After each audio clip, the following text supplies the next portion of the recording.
I'm back. Finished. Tell me what you think. Looks good with the driven black sprocket.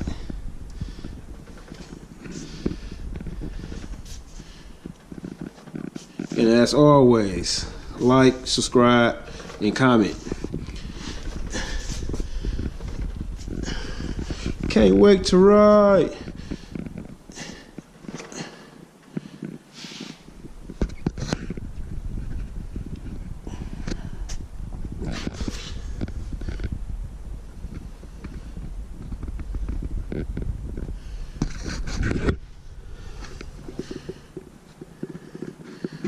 It's a little better, some more light.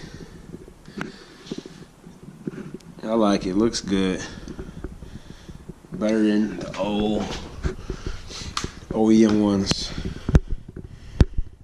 Rusty and crusty.